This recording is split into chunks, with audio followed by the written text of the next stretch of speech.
Ladies and gentlemen, welcome back to the Death, Taxes, and Bananas podcast.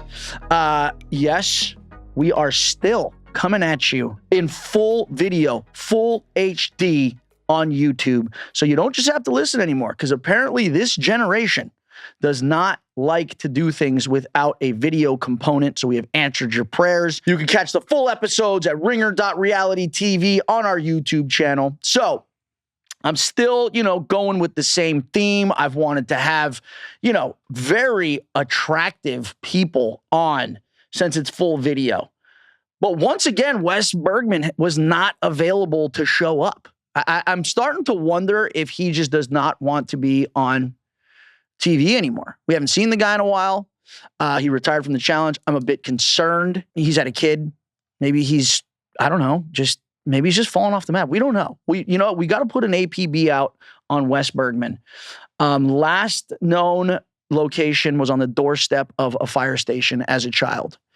So not really sure. I know how much the fans love tea. I know how much the fans love to hear a good argument. They want to hear stuff that has not been exposed. They want to have controversial people on, and they want to be able to clip these clips and play them and, just stir up the drama. So my next guest has always been one who's kind of shied away from controversy, shied away from arguments, but I talked to him, and after a recent incident on the show that you are all familiar with, an elimination called Hall Brawl, he has a doctor's note. He brought a doctor's note with him that basically says he is allowed to talk all the shit and say whatever he wants, because he still technically is under concussion protocol. So anything that he says, he actually can't be held responsible or accountable for. So I wanted to get him on before that doctor's note expired. So here, for the second time on the Death, Taxes, and Bananas podcast, Mr. Paulie Calafiore. Woo! I did my best not to step over your intro like I did last time. You know what? It's all good. Because now that it's video, they're going to already know you're here.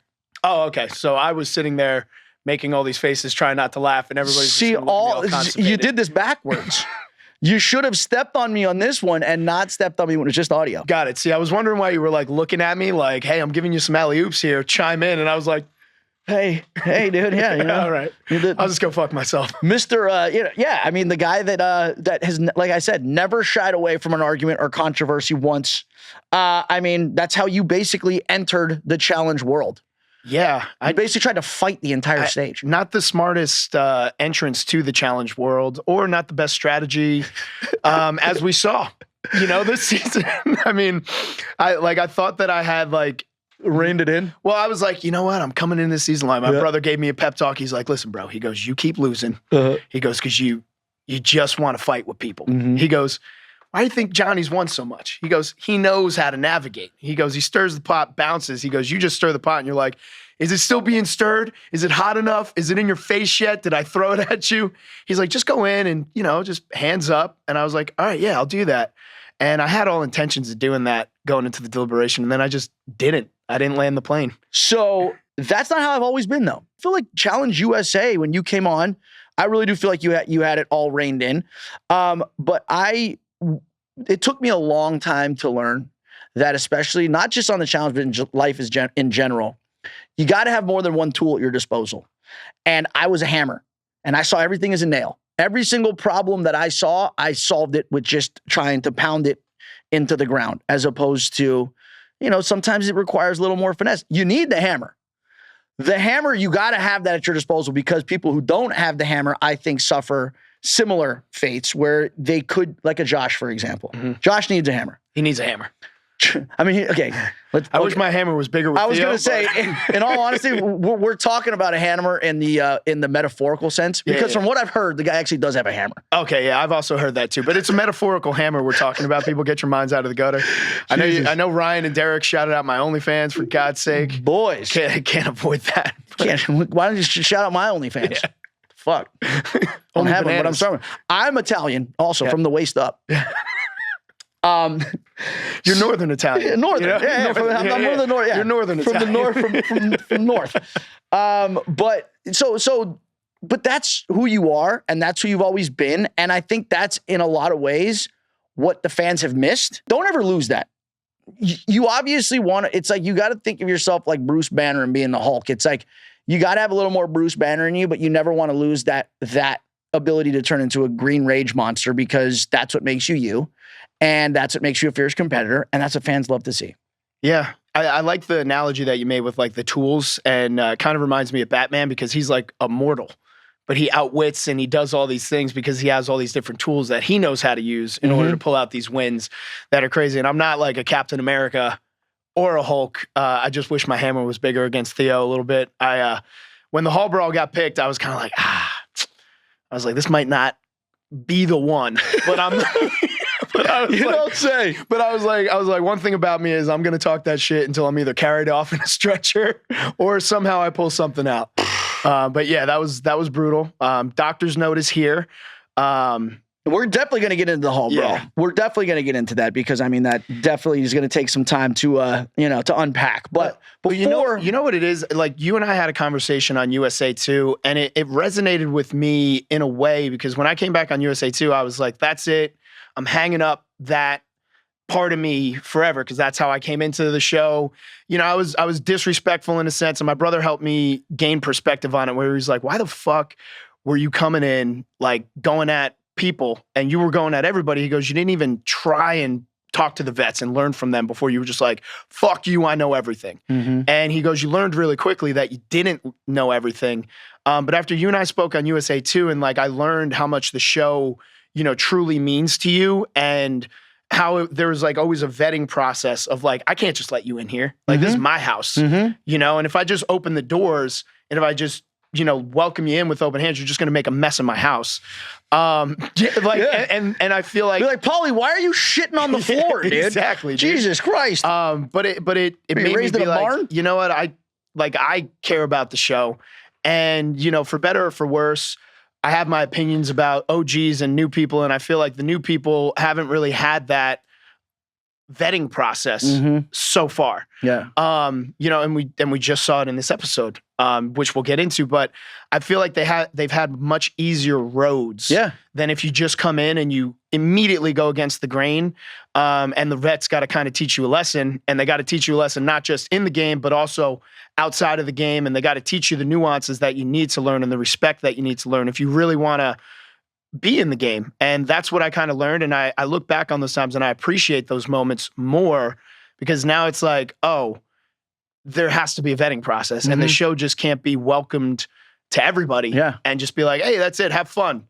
Because then you see the kumbaya stuff that happened for so many years. Well, you were in a different, you got to look at the first season you came on to, though, because there was a pretty heavy veteran, well, I wouldn't say heavy veteran presence, but there was a veteran presence there. You know, it was me, Leroy, wait, I'm talking about Final Reckoning. But CT was there, Brad was there. Yeah, so you came in, so there was still that veteran presence, whereas I feel like you said, a lot of kind of the newer school haven't had to deal with that, because they've come on seasons where that hasn't necessarily been the case.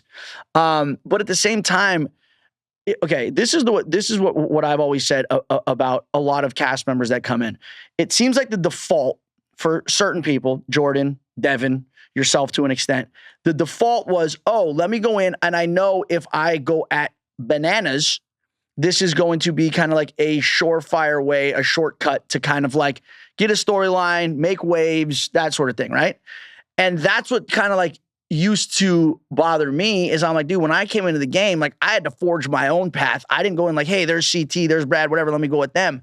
But what I've noticed with the Jordans, with Devin, and with you, is while that's kind of, I guess, the default, like, a route that you took coming in, I honestly feel like all of you at this point now have carved your own paths. And now you aren't, like, you come on now and it's like you have your own identity, and you have, which again, I think was started on Final Reckoning, where you just came in like a wrecking ball. Yeah. And for better or for worse, I mean, that's what gave you notoriety. That's what made you who you, I think that's who you are. I don't think you were playing a part. No. And I think we need a little bit more of that. And I think a lot of that edginess and that grittiness and that kind of like unhinged aspect of the show has kind of gone by the wayside with a lot of the newer generation who are a lot more chill. So as much as, like you said, you know, you want to rein this thing in, it's like, but, you know, obviously just from the fan response that I've seen, it seems like there's a lot of people that love having that aspect of you back on. Now, it might not bode well for your game. No, definitely not. But or my head. You're giving the fans what they want. Yeah, a little bit. And you know, you and I had our, you know, stuff, and that is what it, but even in that first initial blow up, like I was with you. Yeah. Like, cause you pulled me aside before that and you were like, hey bro, I didn't vote for you, but you're going in. And then when everything lit up, I was like, oh, all these people who I thought were being like friendly to me are like lied to my face. Yeah. And Yeah. like, You're talking about Final Reckoning. Final Reckoning, it spiraled like so many things. You know, and I found people that I wanted to just be like, oh, they're on my hit list. You were never really one of them. Like our stuff, like I made stupid decisions towards the end of Final Reckoning, which I thought were smart decisions because you got to understand, in like your best interest. Yeah. But you were also, I mean, you still are to a certain extent in your prime, right? Because you still are capable of making it to the end, like in USA 2 and Ride or Dies and all that stuff. And I think where maybe like Jordan and myself came in, I can't speak for Devin, but when you come in from an athletic standpoint, you look at the top dog and you're like, man, this guy's still in his prime. Where do I measure up? Yeah. You know what I mean? But it was never in the sense of like, let me fucking kill bananas. Let me talk this shit. It's like, I just want to see what he's about. Yeah. And when you're able to maneuver around people, like when you were able to maneuver around Jordan, when he flipped all the kill cards, and the way you were still able to maneuver around, you know, me to an extent, I'm like, damn, he's that guy. He's the guy that everybody says he is, of like, I'm the GOAT. Mm-hmm. You know what I mean? Yeah. And heavy is the head that wears the crown. You know what I mean? Like people look at Tom Brady in his final years, and cornerbacks and linebackers still weren't sitting there being like, I shouldn't sack him as hard. Yeah. You know, and that sucks. But as the game has progressed, you know, you have adapted, CT has adapted, Wes still tries to Wes things. And it blows up in his face, unfortunately.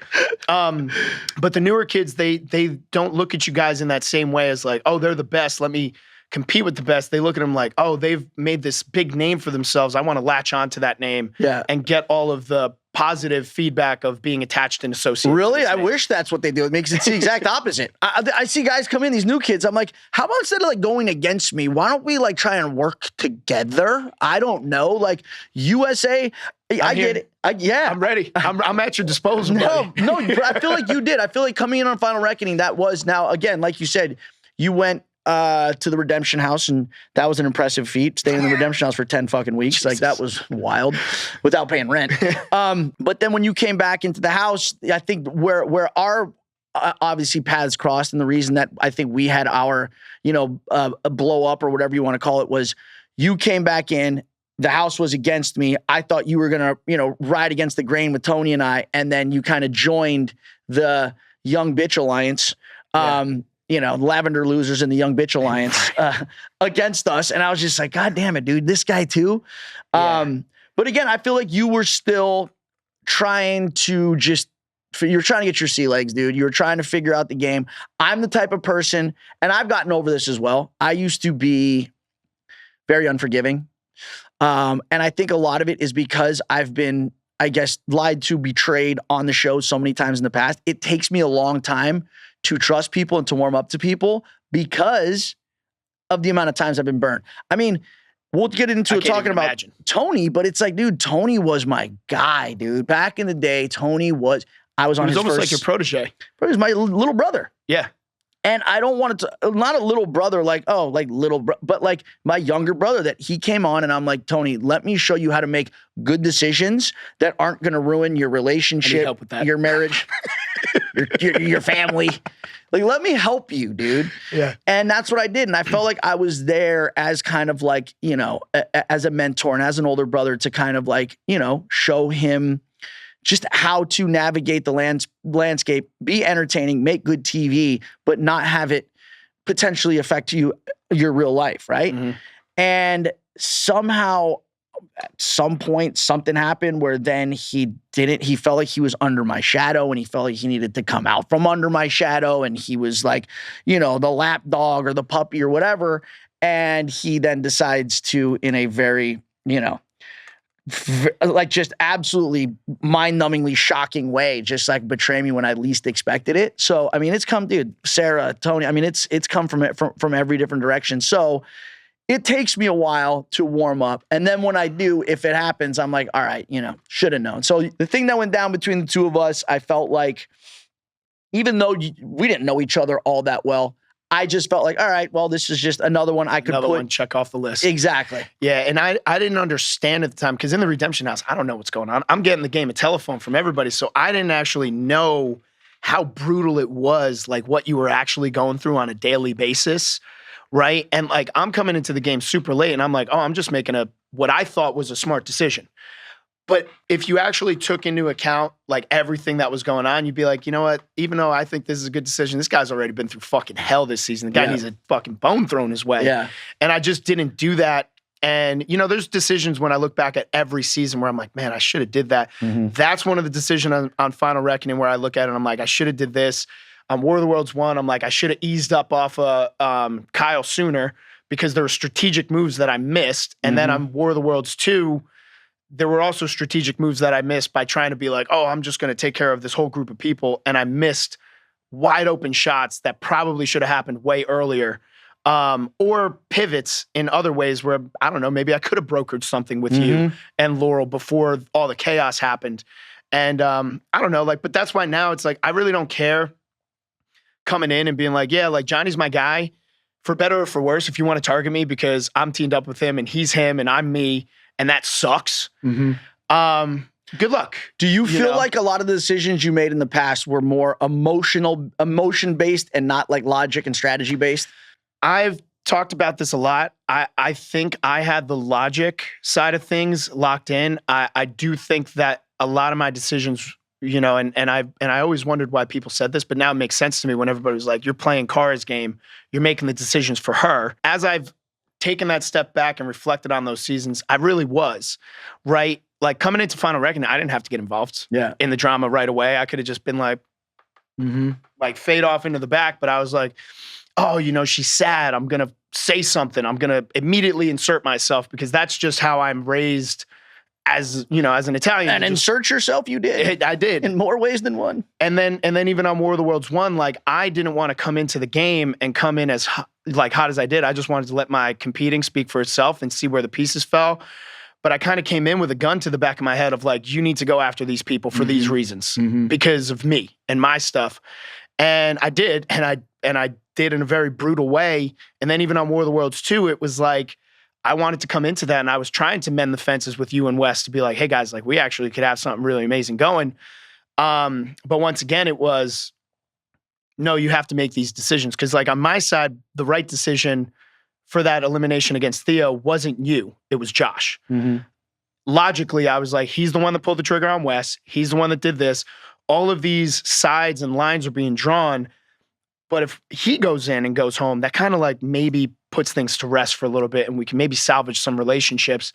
But it was very heavy on, it's got to be him. He's the mind manipulator. He's the mastermind. He's all this stuff. And I'm like, sure, but that still leaves half of the team split. Like any decision you make, whether it's the show, whether it's in life, whatever, there's always going to be collateral damage. Whichever decision you make, there's going to be pros and cons that go along with it. And I guess what I was saying before about emotional decisions is there's been times when I've been on the show where I've wanted someone gone so badly. I'm like, I cannot fucking stand seeing this person or listening to them or seeing how they play the game. Yeah. But is that good for my game? Are they affecting me? Will they have any effect on me in any way? No.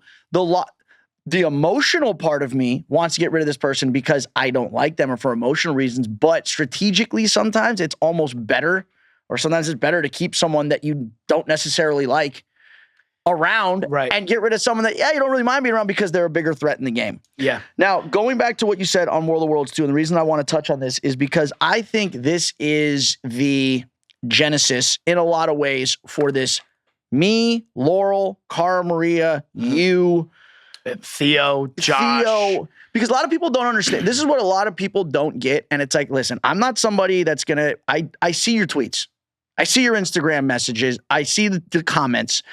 But I'm not someone that's going to sit there and argue with idiots on Twitter. So I would rather do it, on a platform like this where I could actually speak my piece and hopefully help you understand like that there is a background to this. Now, obviously, you and I had our falling out, and there was a carryover effect on World of Worlds 1 and World of Worlds 2. You and I did not compete again until Challenge USA.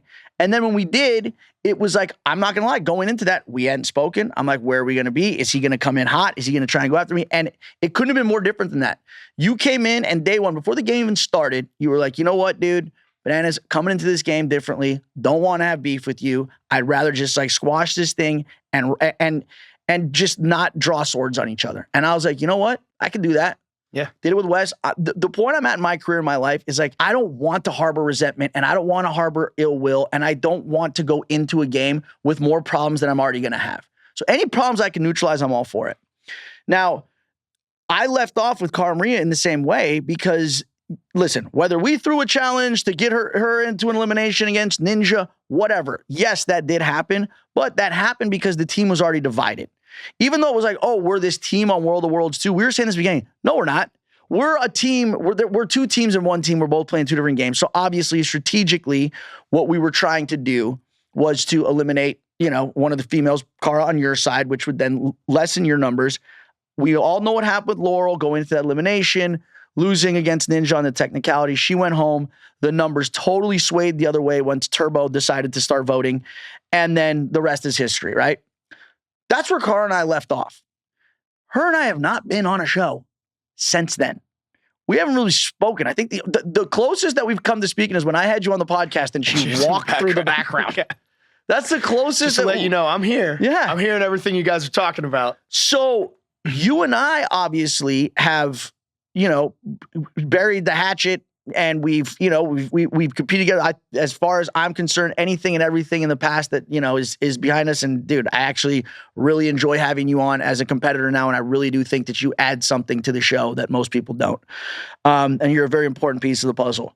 But again, coming into this season, me and Cara, we're still in the same spot that we were before. So the way that I see it is I win the first challenge with Laurel.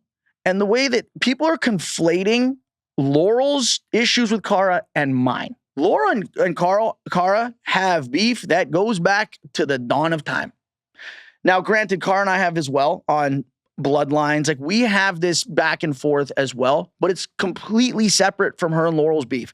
So I think one of the problems was because Laurel and I won together, we both kind of are in a similar situation, but people then conflated this thing where it's like, oh, it's you and her together again.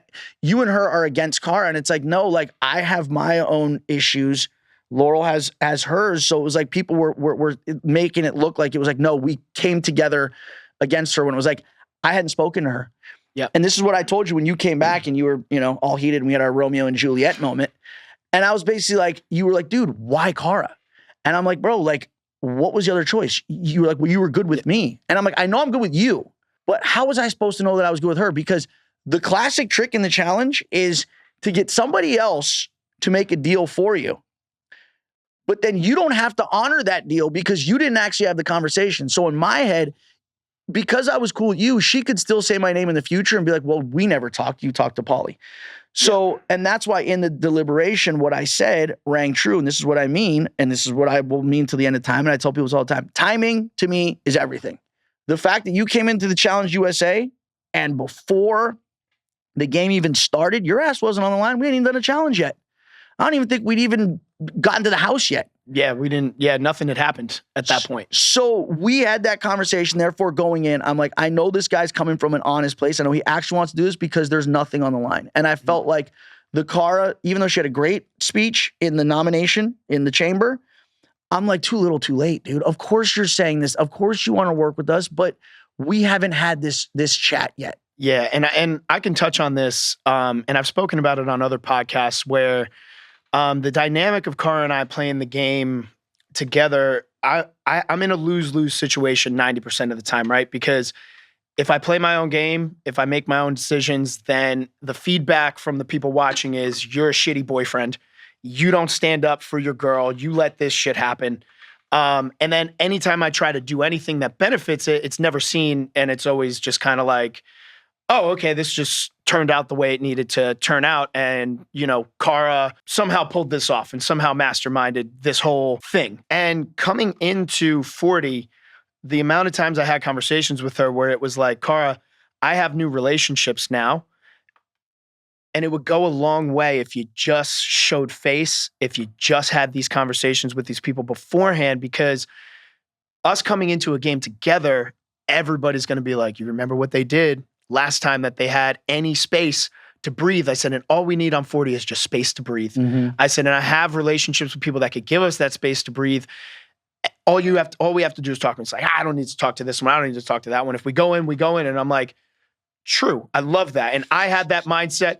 But then I pushed back on her and I said, well, on War of the Worlds 2, I had that mindset of, hey, they're trying to, get us in. Like, I guess we're going in. And you said to me, no, figure it out. Find the numbers, get the strategy. You can do that. I don't know how to do this. Make it happen. And I made it happen. And the whirlwind that was just chaos. And, a lot of the blowback fell on me for that. And moving into this, I was like, just have a conversation. I said, maybe not everybody. I said, but at least have a conversation with Johnny. And if you remember, I was pushing for it. Prior to the deliberation, I was like, just do it. And in her mind, she was like, no, I'm going to give a great speech. And I said, I can coach you on how to give the speech. I said, but I know you're not going to make it seem like a truce speech. You're going to put in there that— She literally said, well, Bananas, you wouldn't even be sitting there if it wasn't guy and girl winner. And I'm like— And that's one of the things Cara, where it's like, what are we doing here, dude? You got to go in there. If you really want to avoid the elimination, you almost have to go up, hands completely up, and not be like, hey, my hands are up, but just so you know, like the old Italian— Here, my hands up. But the timing is everything, and I had that experience on USA 2 with you to know that logically it's there. And I said, Cara, do you even understand what the game would be like if me, you, and Johnny were actually working together? And we're already coming in, and there's going to be eyes on us. I said, and unfortunately, for better or for worse, we're attached to each other. So they're not going to take a shot one place and not the other place. I said, so if you really are going in, I said, no matter what anybody's telling me, odds are I'm going in too.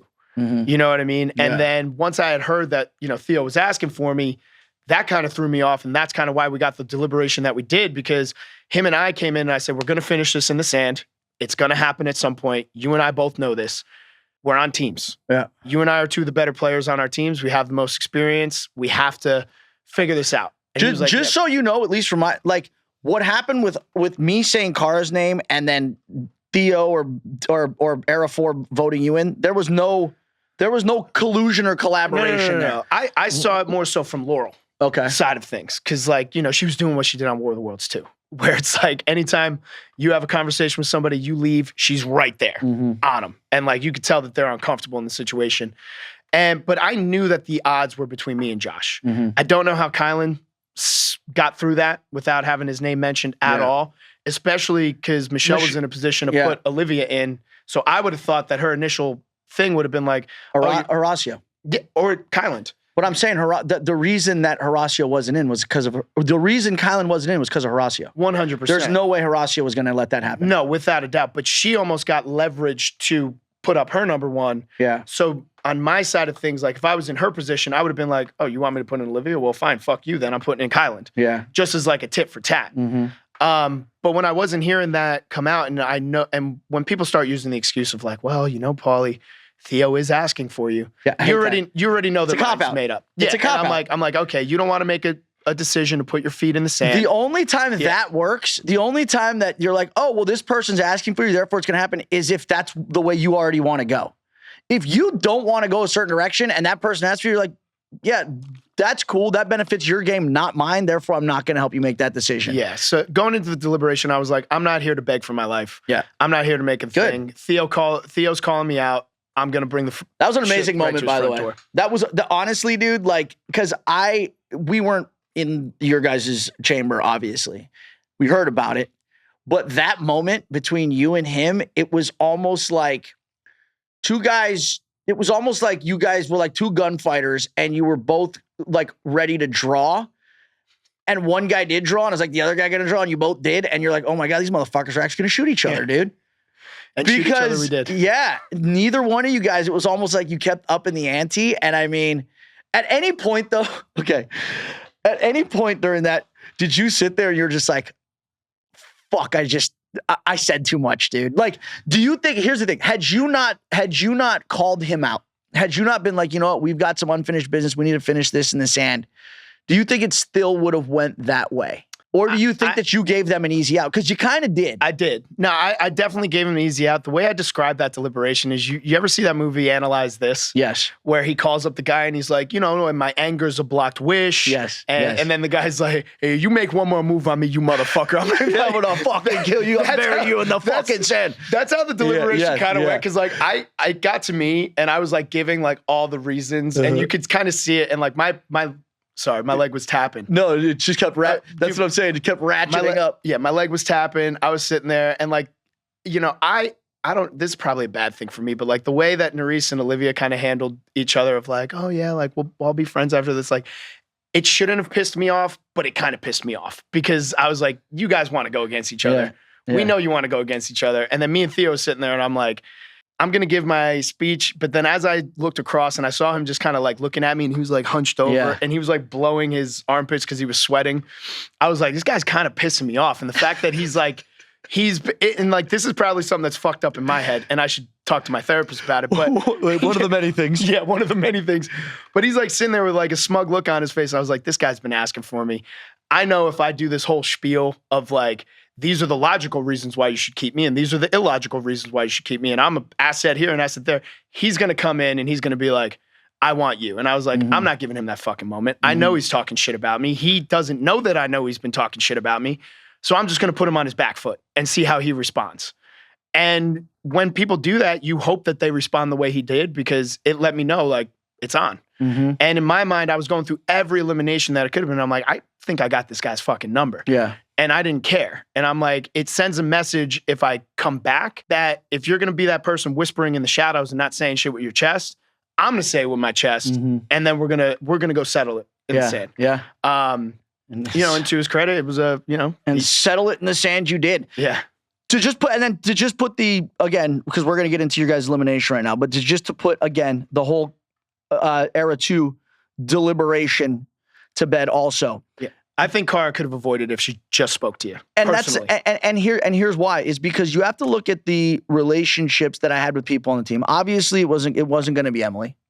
Because I mean, Emily's been my girl forever. And I mean, and she is a massive asset to the team. The only logical other option would be Aviv. I didn't know Aviv. Barely. Yeah. Just met her. It would have been easy. It would have been easy. And that's the thing. But then I was just like, all right, Aviv had, at this point, we're in the deliberation. Aviv has approached me. We have talked.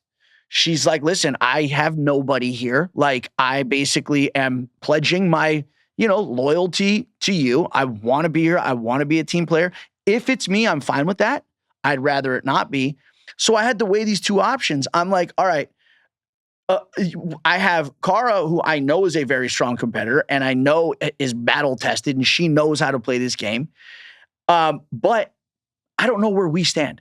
Or I have Aviv, who's kind of a relative unknown. She hasn't been on the show in 16 years, but she seems very loyal. I don't think she's going to turn her back on me. She has nobody. That's the other thing I was looking at. I was like, Cara, where am I on your, like, I don't even know your list of like your alliance. Am I at the bottom? Like, I'm probably damn near the bottom. So it was like, I have Aviv, who I'm definitely at the top, or Cara, who I'm definitely like at the bottom. So like all these things factored in. And everyone's like, oh my God, that was such a stupid idea. She's one of the strongest girls on your team. Like, and I'm like, I understand that. But at the same time, there wasn't a whole plethora of options either. It basically came down to her and Aviv. And that was the calculus that I made. Yeah. And I'm trying to think of it because like the way I looked at it, but once again, my logical brain versus where her head was at versus where your head was at, I actually saw you higher up because I'm sitting there being like, well, who does Cara have coming into this game? I'm like, all right, CT, Darrell. I'm like, who else is she attached to outside of me? So it made logical sense, even if she fit you in somewhere after the fact. Like, a number 4 slot. Yeah. So I don't know. But even I wouldn't wouldn't even ask for that because I hate when people do that. They're like, Yeah, where yeah. am I on your list? Am I number 1, 2, 3, 4? Well, and the yeah, reason I never tell people that is because the game changes. the game changes. And I could tell you today, oh, you're my number 3. And then everyone else in the house is like, oh, I heard that Paulie's banana's number 3. Then you get eliminated. Yeah. But then these people are like, oh, well, you had, when it's like sometimes Yeah. you don't need to do this hierarchy thing because by the time you actually have to like make good on that, that person could be gone. They could be gone. That's why, like, I go in and I try and hone in on one guy and one girl. Yeah. Obviously, my girl slot is always tied up with Cara being there, but I leave it open where I'm like, one guy is going to rise to the occasion and kind of, we're going to work together the whole time because you're right. Anything else is just kind of like you're shooting yourself in the foot. Yeah. All right. So we show up to the Era Invitational Bloodbath. I have never been so happy to not be in a round of eliminations in my entire life. All right. My days of, absolutely like throwing caution into the wind and risking life and limb for this show, I'd like to think they're behind me. All right. Even though I did jump off some buildings and do some really wild shit this year. But when I can avoid it, I like to. And when I saw pole wrestle, hall brawl, and balls in, I'm like, God damn, this is going to be, this is going to be one for the ages. And it was. That was like, it literally like being up there. And I know you were in the sand, so you didn't have you still got to view it. But watching that, I felt like I was like the Roman Colosseum, just watching gladiators beat the shit out of each other because that's what it was, dude. Yeah. Before you're in Theo's round, this is another thing that I want to address. We had balls in with Leroy, Tony, Amanda, and Naya. I understand people that you're not athletes and you've probably never learned how to tackle properly. Wouldn't physics tell you that it's like you want to get leverage on the bigger person and you want to get low? Yeah. Had Amanda taken out Naya's legs and not tried to tackle, you can't tackle someone that much bigger up top. No. You go low. You try and take out their legs, you tackle them, and then you use your speed against them. Same with Leroy. Leroy, why are you trying to like basically out muscle Tony and not take him out low? And I felt like both people, and I tweeted this out. I'm like, dude, in hall brawl, I'm sorry, in balls in, if you try and tackle the person high, and if you're gonna lose 10 times out of 10. Mm-hmm. At least with it, and this is why I don't like hall brawl, and this is why I do like balls in more than hall brawl, is it's physics, dude. The bigger, heavier object is always going to win out over the smaller object. Okay. That's just how it works. Leverage, you can do it. Everything, I'll jump over his head. That's not fucking happening, people. You're in sand. Okay. Yeah. And he's 6'6". And he's 6'6". Yeah. Whereas balls in, even if you're smaller, you can at least form to, if you get low and you take the guy out at his legs and just get him to the ground, you're able to get the ball out, that round's over. And then you can use your dodginess, your shifting, your athleticism against a bigger person. So you have a shot. Me cheering for Leroy, the fact that was even an issue with Tony, it's like, bro, Leroy is like my brother. Mm-hmm. Leroy is a man who has never in all the seasons ever turned his back on me, ever betrayed me, even when it was actually in his best interest to do that. World of Worlds 2, perfect example. Yep. Leroy's the one that came up to me. Him and Nani were the ones that came up to me. They're like, dude, just so you know, you're fucked, dude. Paulie and Cara have all the numbers on their side because now Jordan and Tori are with them. Josh is going that way. And they basically are like, if me and Nani don't, we're next. And he's like, I'm not going to do that. Even if it's going to make my game hard, I'm not going to do that. And that's how he's always been. Yeah. So when you have Leroy and then you have Tony, somebody who, yes, we're on better terms now, but who has betrayed me in the past. Mm-hmm. And who I haven't really spoken to all that much coming into this game. And I'm not even sure his head's really in this game. Right. Who am I going to cheer for? No, you're cheering for Leroy. And I don't understand people who get upset when the cheering aspect happens. Because when I'm up there, no matter how close I am to anybody, unless it's Cara, like being like, yeah, Theo. Yeah. You know what I mean? Like, you just got to understand what it is. Yeah. Like, so I'll never understand people who get butthurt if they hear other people cheering for them because, you got to look at it from a logical lens. Leroy and you have history that goes back forever. Leroy has never done anything to screw you over. Yeah. Ever. Tony has. So it's almost, that's kind of where like egos, and we all have certain levels of narcissism if we're going to be on reality TV, but that's almost where egos and levels of narcissism come into play, where it's like, bro, you want Johnny to cheer for you? Yeah. Over Leroy? Like, that would almost be, you would only be cheering for Tony after round one, being like, Leroy's going to lose. I should cheer for Tony so that he doesn't come back in piss. Yeah. But that would then make you look like an asshole. Yeah. I wouldn't do that. Yeah. All right. I got a couple pictures I want to show you. Oh, shit. Just when it couldn't get any weirder in here. All right. Not the screenshots of the the screenshots. All right. Got a couple of pictures here. I'll show one this way, and you can look at the other one. What are we looking at here, Paulie? So what we're looking at here is me trying to get as low as possible on Theo. This is the second round. This is the second round. Okay. This is the second round, me coming from the other side. The first round, I didn't expect him to get as low as he did. So the second round, I was like, I should get lower. Yep. And maybe this will go better. But the fact that he made it to the middle, because I'm not a slow guy. No. The fact that he was not only beating me to the middle and was getting as low as he got for a tall guy. Yeah. I was like, watching it back, because I have no what's going through your mind right here, though? I have no recollection of that night. CTE. Yeah, CTE, 100% from this night. As I'm watching this back, and I remember in this second round, the horn blows right before contact. What you do is you try and shield to avoid like a broken neck. Because if you go straight on with your head like this, if he hits down, your neck's snapping. Yep. So you're trying to like come in, lean the shoulder, and try and kind of block a knee from hitting your orbital bone. And at that point, I braced for impact and was like, either this is going to go great or I'm going to lose my vision. I actually remember. This was like 2 minutes before, like you're in a plane crash and the pilot's all right, brace for him. It's like when you're in a car, when you know the accident's coming and you're like, there's nothing I can do other than just. And then your vision goes white. Yep. My vision went. No, hold on, not yet. Okay. Explain to me this picture. Okay, so now what are we looking at? Okay, so this is. Ladies and gentlemen, if you want to see the moment that a human being's soul leaves their body. So watching this back, I was. That was right after the hit. My vision went. You're out. Completely gone for a split second. Yep. I was actually shocked that he threw his body the way he did, because he's not throwing his body in a way of like, let me run through him. No, he's like, I'm diving as hard as I can and hoping that it is.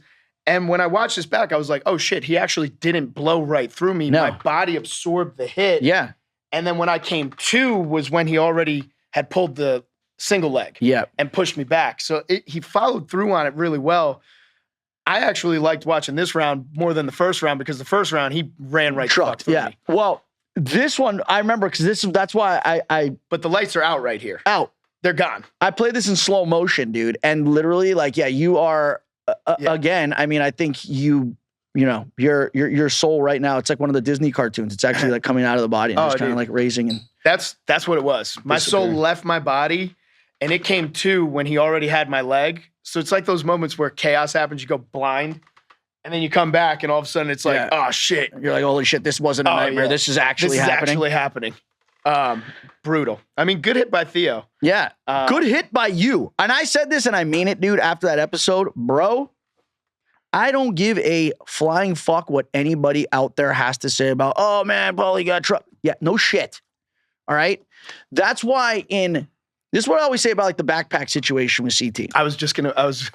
This was my Johnny Bananas backpack moment. People, listen, there's a reason why in sports you have positions and you have weight classes. This is why you don't have a heavyweight fighting a middleweight. Yeah. This is why you don't have defensive ends and linebackers going up against, defensive backs. Yeah. Because just from a physics standpoint, that's just the way it works. So like this again is when people are like, oh, he ran him over, whatever, he trucked him. Like the guy's 250 pounds, 6'6", and he was basically almost an Olympic sprinter. Yeah.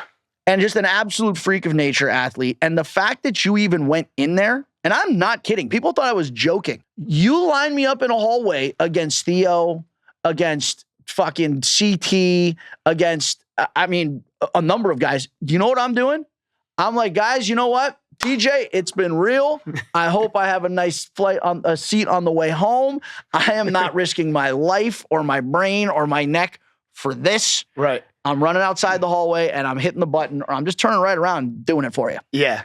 So the fact that you went in there, bro, like, I give you all the props in the world, because like I said, it's like, I think the true test of courage is knowing that you are probably going to lose a battle and going and fighting it anyways. Oh, yeah, man. I mean, and I don't know if you ever had this thought, but it's like when you're competitive, you always have something in your brain where you're like, I'm going to figure it out, but you can't already accept losing until it actually goes down, right? So it's like, even when you had your moment with CT, right? Like, physics says it's all over for this guy, right? But you had something in your brain that said, I could try and be shifty in a certain way. And once you tried the tripping of the leg and the, wrapping around and stopping his hips, over. And those didn't work, you're like, all right, I got to accept my fate. So after, like, when I weighed everything out and I was like, all right, however this first hit goes is exactly how this is going to go. When the first hit went the way it did, I accepted my fate, but I was like, the warrior in me was like, I'm going to die on this hill. I'm not going to tap out after one round. He's going to have to run through me again. Yeah. And my doctor definitely said it was the stupidest thing he ever saw, because he watched the collisions to be like, all right, let me see how bad these hits were. Yeah. And when he watched, he was like, you're an idiot. Like, after the first round when you were standing up, he goes, your eyes were gone. Yeah. He goes, the lights were off. He goes, and you just ran in like an idiot again. And I was like, well, what do you want me to do, man? I was like, it's the first elimination.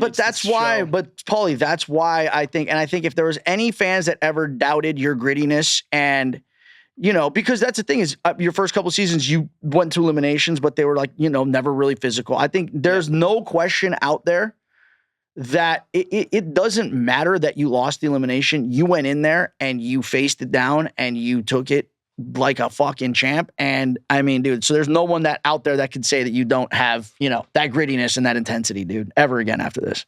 Nah, I appreciate that, man. It doesn't make it any better, but yeah, I get it. All right. And then, episode 3. So, I mean, how was it leaving? I mean, it must've been rough leaving, knowing that Cara was still going to be in the house. You think that was tougher on you, or do you think that was tougher on her? Do you think that was going to actually, I mean, how do you think that was going to affect her game now that you're not there? So leaving the game, because I think she kind of used having me in there as the reason as to why she didn't need to make friends with people, because she was just so confident of like, oh, it's just going to be like last time we ran this gambit. So I think that this almost put her in a position where now she really does have to build those relationships.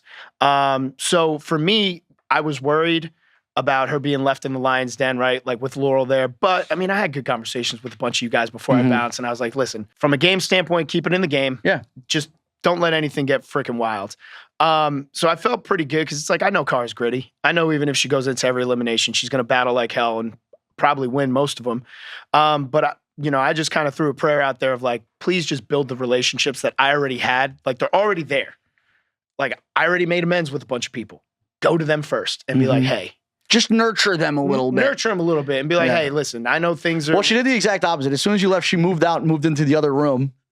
So it was almost like, fuck Era too, dude. And we're like, all right. So what do we do with this now?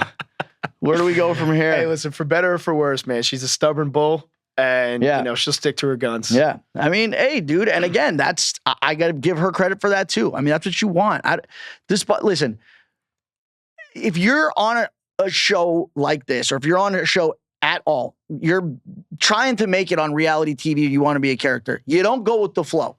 Right. You go against the grain. Yeah. You do this I think you just do this. This is your nature. I think over time, she's learned this as well. But it's like, only dead fish go with the flow. Yeah.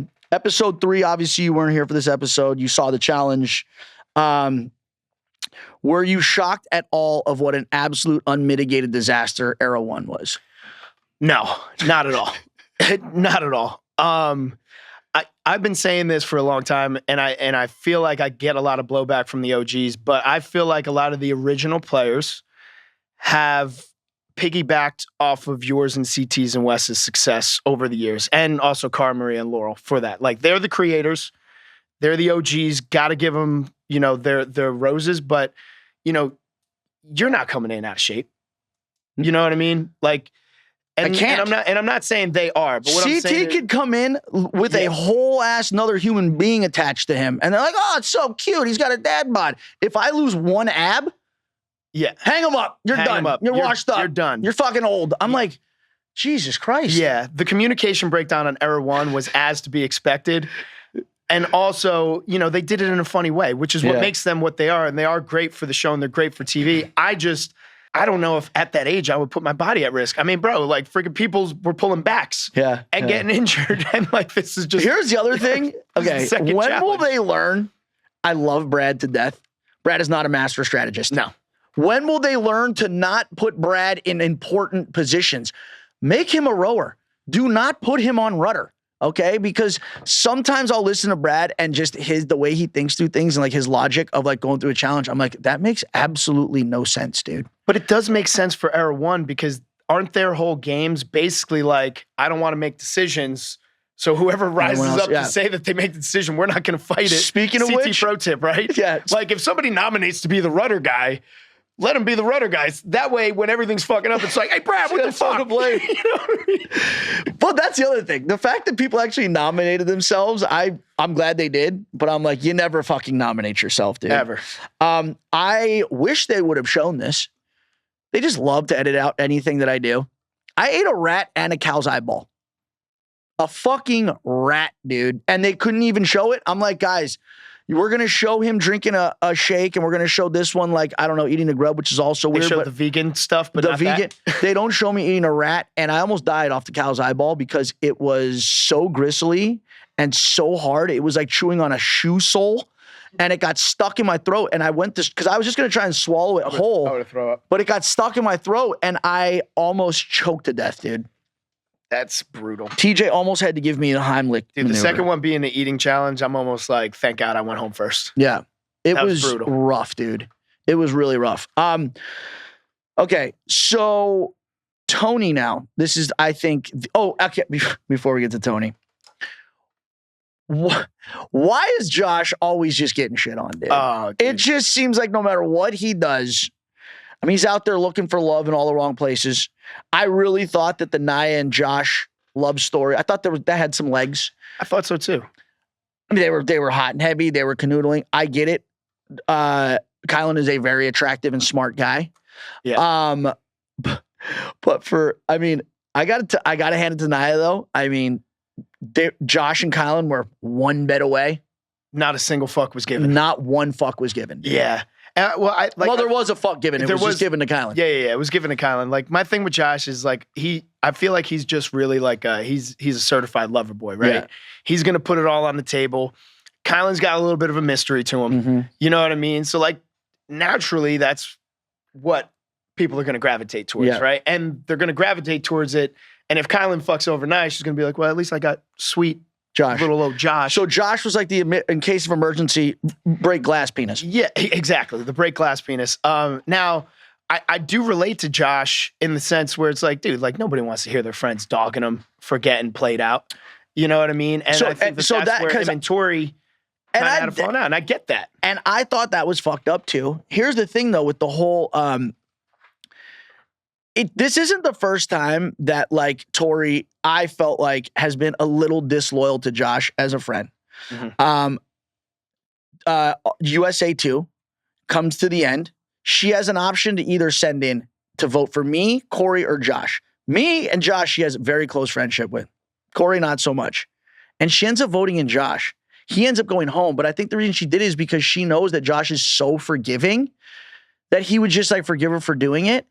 And I almost feel like in this, it kind of happened again in this situation where, dude, it's like, you know, Josh has feelings for her. He's, you know, she's in there hooking up with Kyle now in the bed right next to him. Instead of being like, yo, that's fucked up, Nia, it's like, no, let's laugh at Josh for something that's out of his hands. Yeah. And the thing is, I have so many conversations with Josh where I'm like, bro, like you are so loyal in a sense where you let people walk all over you to a certain extent. I said, and they're going to continue to do it until you show that you have backbone. Yeah. I'm like, and you know, this is a prime example. And I'm like, dude, like you could be loyal to whoever you want to be loyal to. I said, but don't forget certain things. These hoes ain't loyal.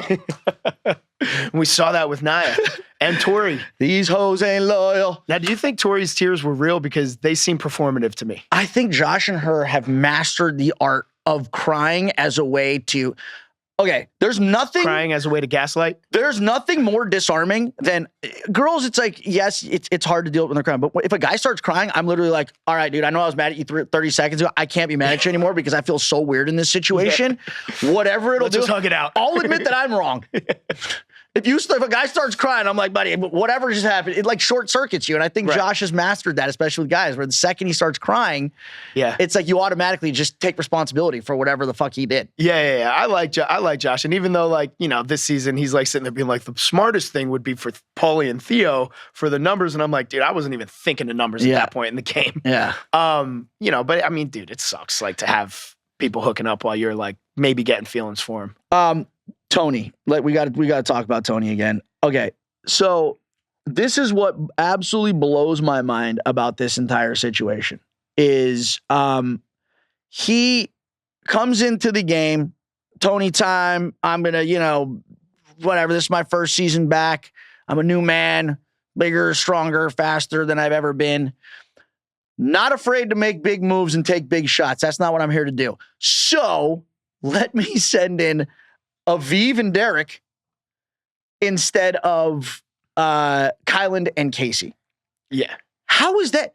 What kind of a big move is that? And I'm just saying, you're going to send in, I mean, you know, Derek, who is a relative unknown, and Aviv, this is her first season back, over Kyland and Casey, who are two of like the kind of the biggest, like the strongest players that are kind of like in the new era. Yeah, I was a little blown away because I would have thought that Era 4 was going to be the target every single time if they lost because they just don't have the relationships. And when you really look at how that competition went, like you saw Era 4 compete. Yeah. Why wouldn't you want to weaken them? Yeah. They're younger. They're a little bit hungrier. If you give players like that time in the game, they're going to build those relationships. And they don't have to honor the relationships as much as like people with history. Yeah. I mean, I was more shocked that, you know, Darrell put it on the table to even allow that to happen. But on Tony's side of things, for whatever reason, for better or for worse, I think this maybe speaks to maybe where he thought he stood with you. And he was just trying to weaken your team at that point. Okay, and again, this is something that like I don't understand why this guy has not gotten over it yet because he brought it up with the Leroy thing. Oh, Bananas is still, you know, it's like he's still in his mind is still so hung up on what happened on Vendettas. Like it's like, okay, that happened, but then you and I competed together on Final Reckoning. We put all that behind us, but he still has this mental block where if I say something, he automatically then just has to disregard it because it's coming from me. And I feel like he did that again. When you look at these choices he had, the illogical choice, which is sending in Derek and Aviv, or the logical choice, which is Kylan and Casey, right? Now, obviously, I had my own reasons because I didn't want my team to get weakened. Right. But at the same time, it's like, and you know, Tony's comparison is, well, Zach did it. Zach stood by his principles and he sent himself down there. But Tony, he did that for you. You were his friend. He stalemated because he didn't want to send you in. You guys have a long-standing friendship.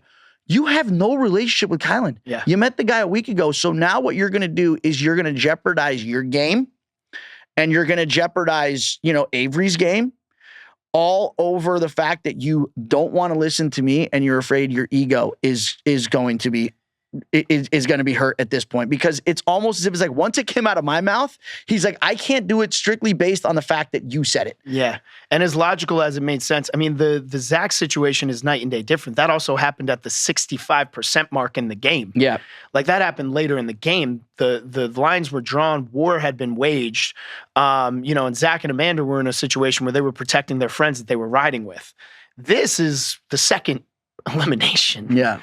You're sticking your neck out on the line for Era 4, which if he really thought it through and he followed through with it, you've now made enemies of Era 1 and Era 2 because they're looking at it in a sense of, oh, the new kids are teaming up versus the old kids. And now this is a war of the sides of the houses. Yeah. So like that's where I looked at it, where it was he was taking a shot at the other side and almost showing the card of like, hey, Era 3 and Era 4 are going to pass back eliminations, which is, even if Era 1 and 2 didn't want to work together, going to force them into bed with each other. Yeah. And I think that's what it did. And he couldn't fall back on the fact that Darrell was like, I want them.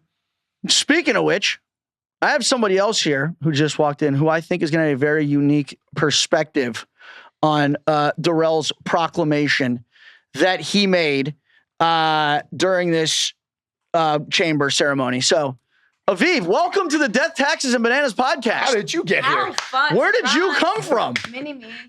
Where? She come out of a Mario portal? Woohoo! Yeah, she did. You didn't. There's a little pipe right outside. She actually came out of that little tiny. It's as big as a rigatoni. Yeah, Aviv I just can't popped tell you out of where it. I'd have to kill you. Yeah, But that's that's fair. how it works. Yeah, Aviv is new to the area. She just moved to Boca. She's another Floridian. Back on the challenge. I need a kid's one, Johnny. Back in Boca. You do. Yeah. Do we have the little tiny? It's okay. Little tiny We'll headphones. make it work. We'll make it work. How you doing, Aviv? I'm good. How are you guys? You know, we're doing good. We're doing well. This has been a very cathartic experience thus far. And now that you're here, I just want to get your perspective real quick because I know we're over time. I want to get your perspective real quick on the fact that Darrell, who last time you were on TV together, I mean, you guys won the challenge. You guys won together. You guys had just had a conversation at the beginning of this episode about how, hey, I'm looking out for you. I'm going to ride for you. The first opportunity he gets, he goes, yeah, I kind of want to go against Derek and Aviv. I didn't know Darrell had it like that. Like, I've never played with Darrell. So, like, seeing this play out in real time, I'm like, oh, I can't talk to this guy about anything. I don't know that he's ever going to do that again. I'm just glad to know it's not just me. I'm just glad to know it's not just because he's done that to me multiple times. He did it to me on Globals. He did it to me on Invasion. He did it to me on Chance versus Stars. I just know that's what he's going to do. But I mean, from your perspective, that had to have been, I mean, so a weird. kick in the dick. Yeah. Yeah. I mean, so obviously I haven't been on in a long time. And I come back and he's one of the only people that I know. But like, and maybe it's just me, but I felt like when you win something like that with someone, I mean, just being on with people is an experience, but then winning the entire thing. Yes. I thought we were bonded for life. Yeah. Stupid me, right? And so just sitting there at that moment, it was the last thing I expected.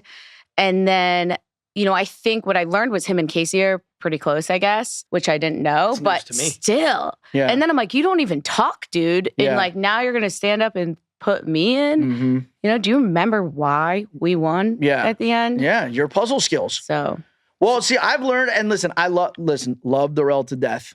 Okay. But I just know that when in the game, it's like, I just have to be very, very careful with what I say and what I divulge to him, because I mean, there's a reason why he's as good as he is. And he's been as successful as he is. I feel like whatever deal you have, whatever discussion you have with him, it's, you know, he's going to go back on it. He's going to wait. As soon as the, you know, it's convenient. The time is convenient. I mean, I saw that when Derek nominated himself. He's like, hey, man, great for Derek, but I would never do that for him.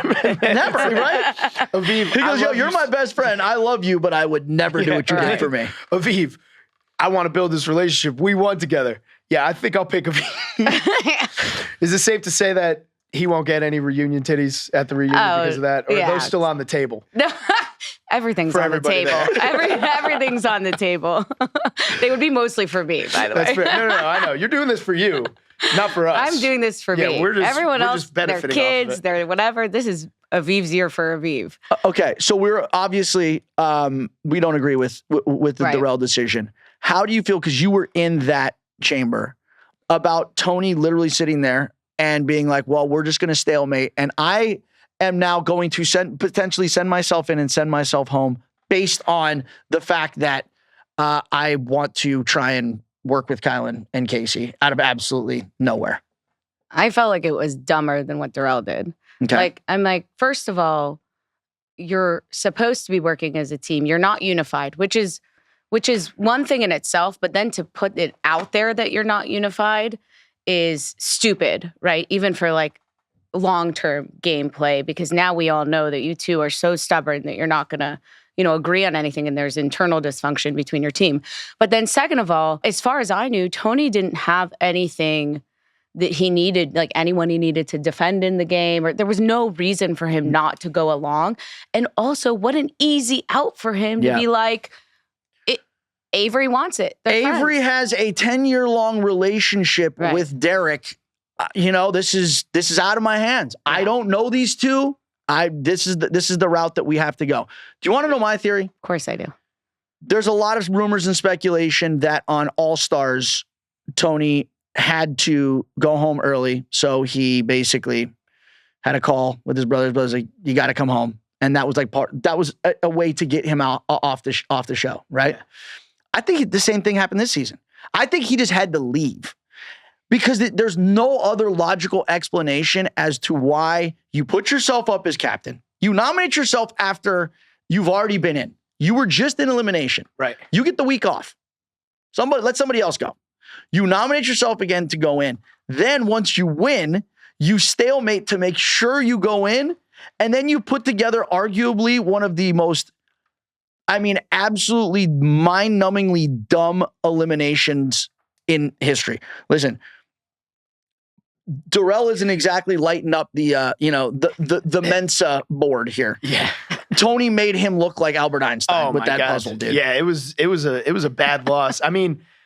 Tony's not the sharpest tool in the shed when it comes to strategy. I think we're seeing that. Okay, but colors. Tony, you can't colors. Let green and blue touch. No, I'm just talking about the thought process of I have a week off. No, let me put myself immediately in danger. And then I'm in a deliberation where somebody is clearly saying, I can put this on me. Yep. I'll have the enemy. And you're like, no. I'm going down in the sand. No, I got this. Yeah. I'm going to have a lot of outs. He had a lot of outs. Yeah. I would hope to think that wouldn't be the case with him because then we're diving into a lot of different realms of people who get the opportunity to do the show because it's an opportunity at the end of the day to go show your stuff, compete for money. And there's a lot of people who would die to be there, and especially on a staple season like 40. Dude. To have a cop-out like that, it's almost insulting.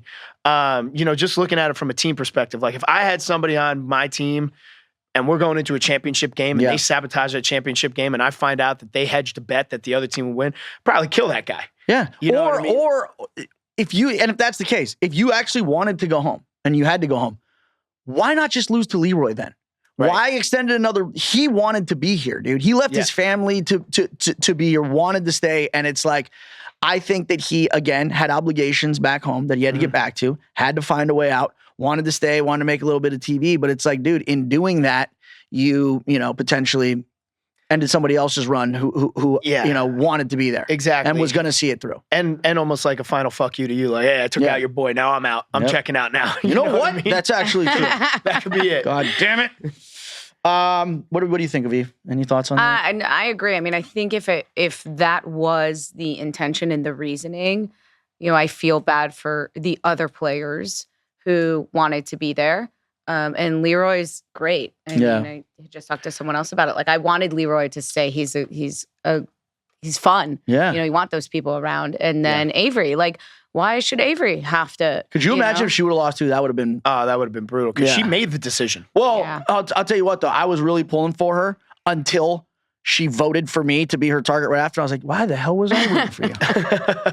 Why on earth? That came out of nowhere. But it's also like, I feel like people need to understand there's a certain nuance to things where, she opened herself up for that by going to him and being like, well, do you want to make the decision? Where like 9 times out of 10, you need to have the field awareness, right. I would call it, where if she just said, these two, 9 times out of 10, production's like, they said an answer, we're going with them. Yep. And she didn't. She was just like, what do you think? Do you want to? Yeah. And then he said, it's a stalemate. And once again, as soon as he said that, TJ was like, you want to fuck with me? Yeah. Come right on down. That's an all-time classic TJ quote. Yeah. Don't fuck with me. Don't fuck with me. All right, couple of fan questions, then we're gonna get you guys out of here. Jay wants to know when the OnlyFans collab is coming. You tell me. We're both in Florida. We got all the cameras here that we need. All right. Aviv, close your eyes. We got an audience. We've got an audience. You guys want to see an OnlyFans collab with me and Paulie? We'll break the internet with that one. Keith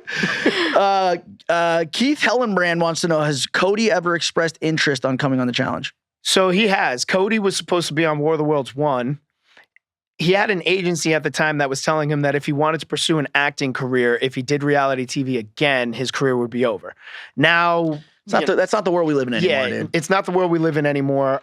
He was also supposed to be on USA 2, but he had just come off of Traitors. So there were still obligations that he was locked into in that realm. But yeah, I mean, he's shown interest. I think he would only do the challenge if I was there, because he hears the horror stories of what our bodies go through, and he's like, he's married now. Yeah, he's married. Like, he's like, I'm thinking about having a kid. He's like, I got a good job. He goes, I'm fine being a podcast host. Yeah. He's like that. But all right, this one goes out to both of you. We'll just take this one at a time. This is actually a question that I think has plagued scholars and just professors and very intelligent people for a long time. From Mike Deacon wants to know, does Wes have a soul? I don't know if we have the same answer or different answers. We might have different answers. I think Wes puts on the front that he doesn't have a soul, but I think deep down he's like that little kid that wants everybody to love him, and I think he has a soul deep down inside of him. We've had some heart to hearts. He's helped me with business aspect of things. He's helped me with life aspect of things. Like even after the concussion, he was one of the first people to call me and was like, "Hey man, if you need anything, like." A monster truck. Yeah, or like you want a monster truck, or you want to invest in a business idea together. An incubator. Yeah, I think he's a little more rough around the. I think he's a little more soft than he lets on to be. He's come a long way since the getting in Johnny's face. Yeah, we've come a long way. Yeah. Stacking Cake 32 wants to know. You said you've mended most of your previous bad relationships with castmates. Who still remains, and do you have plans to fix them? That's a good question, Stacking Cake. That's a good question, Stacking Cake. Yeah, I definitely have a hit list coming out of season 40, just because, you see things a certain way. Like, obviously, Theo and I are cordial. Who's on it besides Aviv? Besides Aviv? Yeah. I mean, Theo's definitely on it. Just because, you can't beat somebody in that fashion and hunt them down after 5 years and expect it to just be done. As a competitor, I can't let that happen. Josh surprised me. I got some qualms with Michelle, and everything like that. But I would say for the most part, I also have qualms with all of the new kids. Yeah. Just because Now you get it, dude. Now you know when you came into the game and I'm like, get the fuck out of my house. Now you're in that same boat. You're like the old guy. It's like, get off my lawn, kids. Yeah. I have no qualms with OGs in that sense. Like, I don't have qualms with that. Like, as a matter of fact, I'd rather make their lives as peaceful as possible for the remaining time that happens. But a lot of the new kids, even if I like them, I feel like they need a little bit of my wrath, because I feel like they've made decisions and they've made choices in terms of like who they operate with and who they work with, where it's like, okay, you didn't have to deal with the psychopath for the first 3 seasons, so you've had it good. So let me remind you what it's like to be on my bad side, and it's not fun. Yeah. And I feel like they need that, and I'm not afraid to openly say that they all can get it for as long as they want it. And Theo, you may have ended it in your mind. You may have awoken the lion. Yeah, the lion is awoken. Send him an email so he'll see that your email is actually awake the lion. Theo, send me your email so I could actually send you an email saying all of this. I think I have it. I'm pretty sure I have it. And who knows who the hell else is going to come back out of the woodwork that wants to finish. Who wants it? Who wants the smoke? Well, I mean, if Theo waited 5 years for it, I got to imagine that there's other people who are waiting years to come back. And even if I came back, I think the worst thing I could have did was coming back and be like, hey guys, I'm all fun and stuff now. Because now everybody's like, oh, he's weak now. I should fucking take vengeance on him. And I don't like that. That kind of, it left a bad taste in my mouth after 40. So I'm definitely. I don't think anyone thinks that of you. I don't either. I think you'll be back. I think a lot of people were just like, all right, we knew this guy had the dog in him, and now it's obvious that he does. Yeah. Aviv, who's on your shit list? Oh, we're not ready to talk about that yet. Okay, up till now. Just Aviv. Up until now, relax, no spoilers, because we know there's still a lot of season to go. But after this episode and after watching that chamber, who's on your shit list? I think, I'm not a good person for this, Johnny. You know that. I like everyone. That's why I had Paulie setting the stage for you. I know. I mean, listen, in that moment at the chamber, obviously I had looked at Darrell differently after that, right? And I was like, okay, clearly we're not as bonded in this game as I thought we were. But honestly, it also helped. Like, I needed to start having people that I would be like, well, this is why I'm putting you in, right?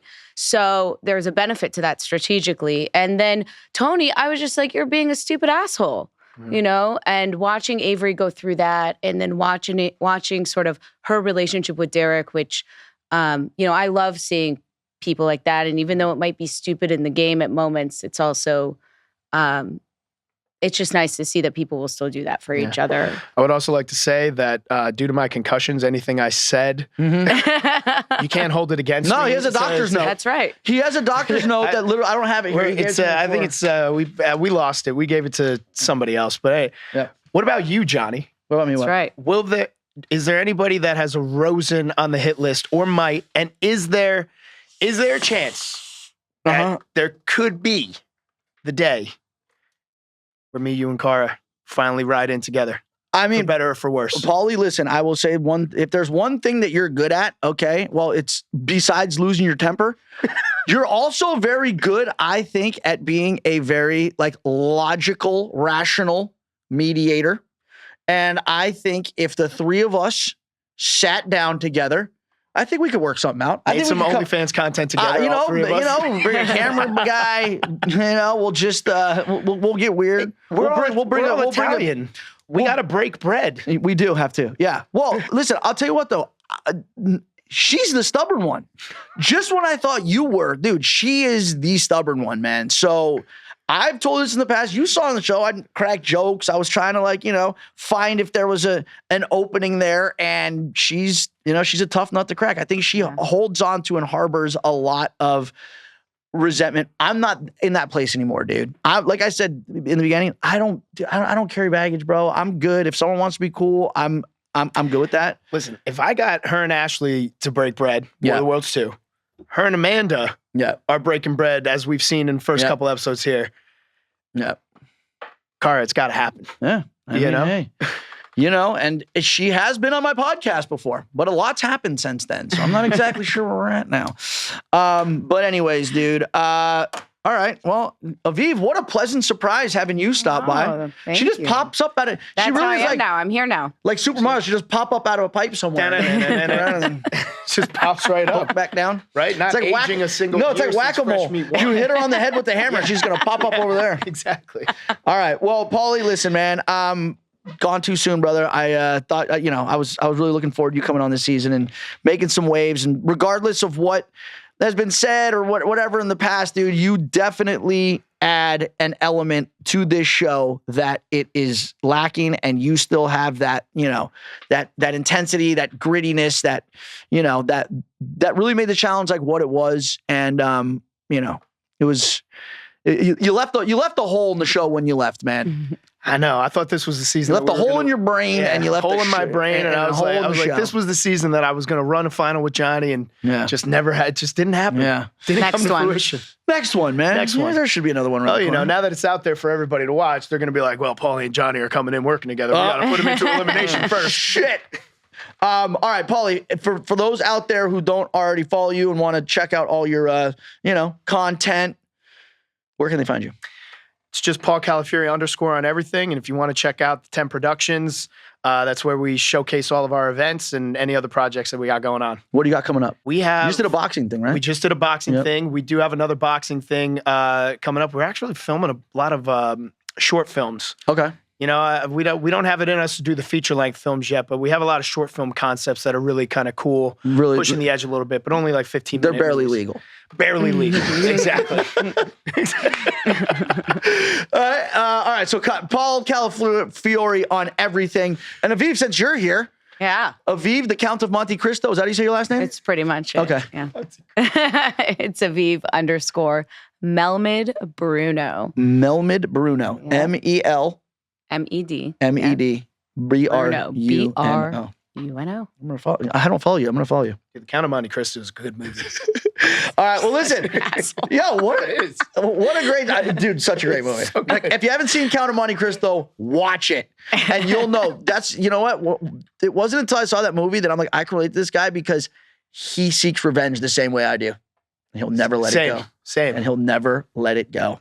Thank you both for stopping by the Death, Taxes, and Bananas podcast, where the tea flows like wine and my guests instinctively flock like the salmon of Capistrano. I am Oprah, and I love you.